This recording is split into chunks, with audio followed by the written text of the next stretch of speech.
TV 10 Bharat, सच की ताकत। अब उनके खैर अरेस्ट तो किसी वो जो है उनका उनका बाप भी कोई नहीं कर सकता स्वामी रामदेव को। दोस्तों, मैं फरहान अहमद हूं। किसी के बाप की हिम्मत नहीं है कि वो मुझे गिरफ्तार कर ले। जी हाँ, ये मैं नहीं, देश का सबसे बड़ा कारोबारी बाबा स्वामी रामदेव बोल रहा है कि वो किसी के बाप की हिम्मत नहीं है कि उसे कोई गिरफ्तार कर ले। ये बात 100% सही है कि बाबा को गिरफ्तार करने वाला फिलहाल कोई पैदा नहीं हुआ, क्योंकि बाबा के सर पर देश के प्रधानमंत्री नरेंद्र मोदी का हाथ है। बाबा के सर पर स्वास्थ्य मंत्री डॉक्टर हर्षवर्धन का हाथ है। बाबा के सर पर हरियाणा के मुख्यमंत्री का हाथ है। और जब देश के सबसे बड़े आदमी का किसी बाबा के सर पर हाथ हो तो उसे गिरफ्तार करने की जुर्रत क्यों करेगा। मीटिंग के दौरान कहा है कि उसको गिरफ्तार करने वाला कोई पैदा नहीं हुआ है। पहले आप इस बाबा के वीडियो को देखिए, उसके बाद आपको बताते हैं इस बाबा के कारनामे का पूरा काला चिट्ठा। अब उनके खैर अरेस्ट तो किसी वो जो है उनका बाप भी कोई नहीं कर सकता स्वामी रामदेव को। लेकिन एक शोर मचा रहे हैं कि quick arrest Swami Ramdev, quick arrest Swami Ramdev. कभी कुछ चलाते हैं, कभी कुछ चलाते हैं, कभी ठग रामदेव, कभी महाठग रामदेव, कभी जो है कभी गिरफ्तार रामदेव। अब चलाते रहते, चलाने दो। तुम अपने लोगों को भी थोड़ा सा बीच बीच में अब ये प्रैक्टिस हो गई है ट्रेंड चलाने की। तो आपने देखा कि किस तरह से कारोबारी बाबा यानी आयुर्वेद जगत का सबसे बड़ा कारोबारी बनने की कोशिश करने वाला ये बाबा रामदेव किस तरह से खुलेआम चुनौतियां दे रहा है। उसको गिरफ्तार करने वाला कोई पैदा नहीं हुआ। जाहिर है ये बाबा का चैलेंज देश के लिए बड़ा है। इस बाबा को समझना होगा कि जब कांग्रेस की सरकार थी तो वही बाबा रामलीला मैदान में साड़ी पहनकर भागते हुए नजर आ रहा था। लेकिन पिछले 7 वर्षों में ऐसा क्या हुआ कि बाबा का रसूख इतना ज्यादा बढ़ गया कि बाबा खुलेआम देश की सबसे बड़ी संवैधानिक संस्था सीबीआई से लेकर दिल्ली पुलिस और कई पुलिसों को खुलेआम चुनौतियां देने लगा कि बाबा को गिरफ्तार करने वाला कोई पैदा नहीं हुआ। बाबा हमेशा से विवादों में रहा है, क्योंकि बाबा का एक अपना योग पीठ है और उस योग पीठ के जरिए आयुर्वेद को बढ़ावा देने के लिए एलोपैथ जैसी दवाओं को हमेशा से गलत बताने की कोशिश करता रहा।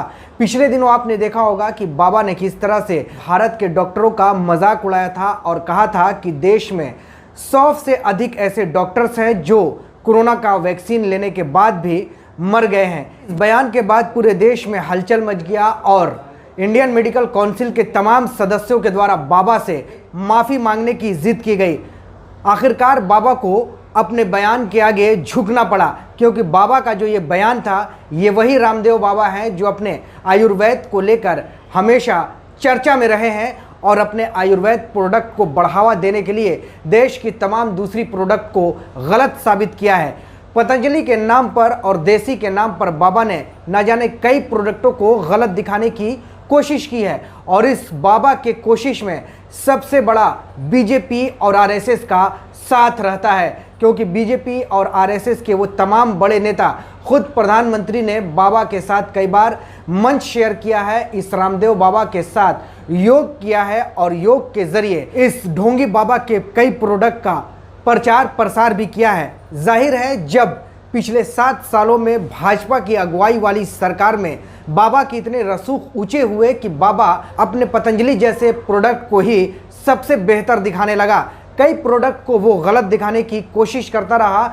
हाल ही में बाबा ने कोरोना वायरस की एक वैक्सीन निकालने का दावा किया था और कोरोनिल को बाजार में बेचने लगा।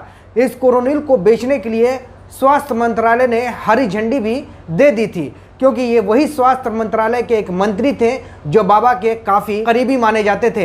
1.5 आंख वाले बाबा के रसूख का अंदाज़ा आप इस बात से ही लगा लीजिए कि जब WHO ने बाबा के कोरोनिल को पूरी तरीके से फर्जी बता दिया, तब भी ये बाबा अपने कोरोनिल को ही कोरोना वायरस की सबसे बेहतर दवा बता रहा था। लेकिन आज बाबा का कद इतना ऊंचा हो गया है कि वो खुलेआम चुनौतियां देने लगा है। चुनौतियां दिल्ली पुलिस को दे रहा है, चुनौतियां उत्तराखंड की पुलिस को दे रहा है, चुनौतियां देश की सीबीआई और ईडी को दे रहा है, क्योंकि बाबा को पता है कि उसके सर पर देश के सबसे कद्दावर नेता और देश के सबसे ताकतवर नेता प्रधानमंत्री नरेंद्र मोदी का हाथ है। देश के कई मुख्यमंत्रियों का हाथ उसके योगपीठ पर है।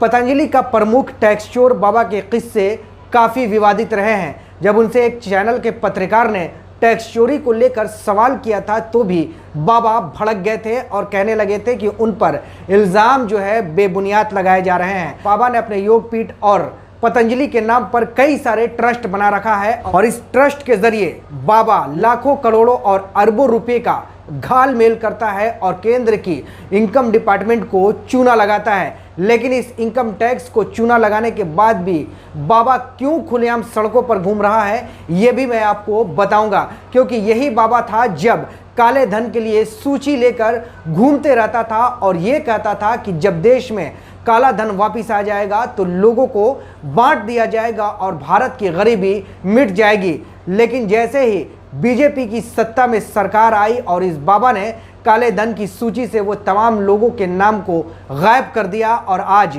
बाबा जिस आंदोलन में साड़ी पहनकर भाग रहा था वही बाबा आज खुलेआम चुनौतियां देने लगा, क्योंकि इस बाबा के सर पर बीजेपी, संघ और आरएसएस का हाथ है। भगवा वस्त्र पहनकर योगपीठ का प्रमुख बाबा रामदेव वाकई आज अपनी 1.5 आंखों से पूरे हिंदुस्तान को उंगलियों पर नचा रहा है। बीजेपी के उन तमाम नेताओं को नचा रहा है, प्रधानमंत्री को नचा रहा है, वो सीबीआई को नचा रहा है, वो देश की मेडिकल व्यवस्था को नचा रहा है और सब के सब बाबा के इस तमाशे को अपनी नंगी आंखों से देख रहे हैं। बाबा पर एफआईआर होना चाहिए।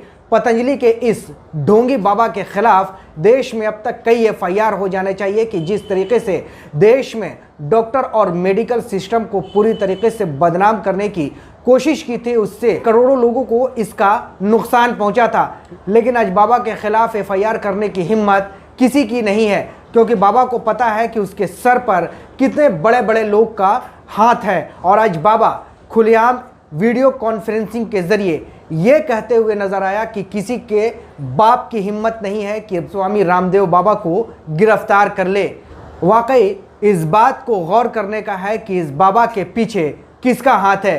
बाबा किसके इशारे पर खुला चैलेंज दे रहा है। क्या प्रधानमंत्री ने बाबा को बोलने की छूट दे दी है? क्या देश के स्वास्थ्य मंत्री डॉक्टर हर्षवर्धन ने बाबा को खुलेआम नंगा नाच करने की छूट दे रखी है? क्या इस ढोंगी बाबा को देश के तमाम वो मुख्यमंत्रियों ने खुला तौर पर छूट दे रखा है कि वो कुछ भी जो जी में आए वो करे, लेकिन बाबा को गिरफ्तार कोई नहीं कर सकता है? जाहिर है बीजेपी के शासनकाल में बाबा का एक अलग साम्राज्य स्थापित हो गया है। इस साम्राज्य को ध्वस्त करने के लिए अभी काफ़ी लंबा समय लगेगा।